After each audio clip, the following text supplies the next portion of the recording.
When you do a YouTube search for the two words cultural Marxism, it's really interesting, the videos that pop up.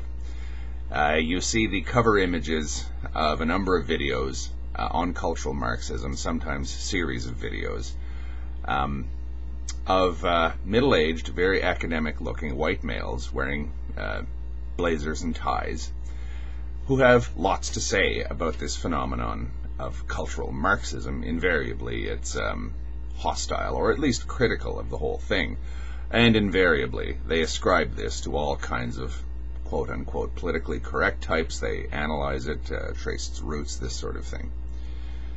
It's doubly interesting when you ask a number of people what they think of the issue. The number of people who haven't actually even heard of the term, or if they have, they just thought it was so much meaningless drivel.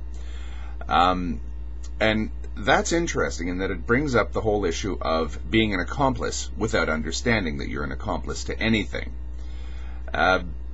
It gets pretty Orwellian, and it goes all the way back, I suppose, to the Spanish Inquisition, where they were looking for heretics. The Grand Inquisitor would accuse someone of all kinds of complicated heresies that the person, say you're not educated, or at least in the ways of the church, wouldn't really understand.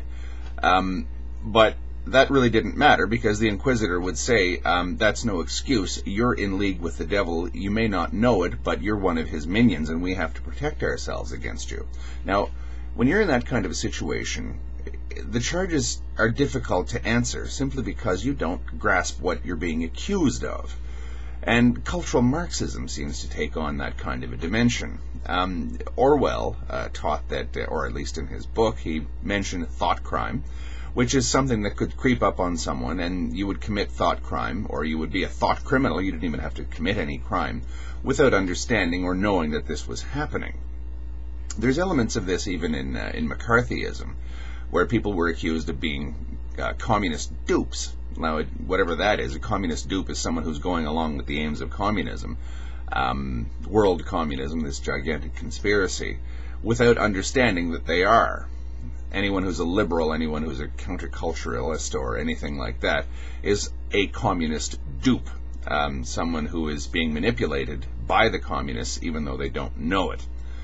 The whole thing is completely hysterical, and I don't mean hysterical in terms of funny. I mean it's an incitement to hysteria, because it breeds this idea that no one really understands what's going on, including what's going on inside your own mind. This kind of thing, if you ask me, is I won't say it's really all that dangerous unless it's wedded to actual temporal power. But it does have the capacity to poison the debate to the point where it becomes a great big witch hunt, a conspiracy theory. Yes, a conspiracy theory.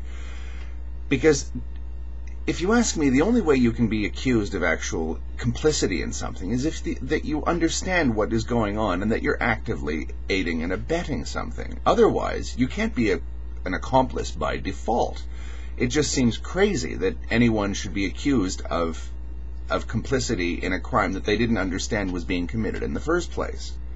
That doesn't seem to matter when people use the term cultural Marxism. If you're not with us, you're against us. I think we all know where we've heard that one before, don't we? Thank you.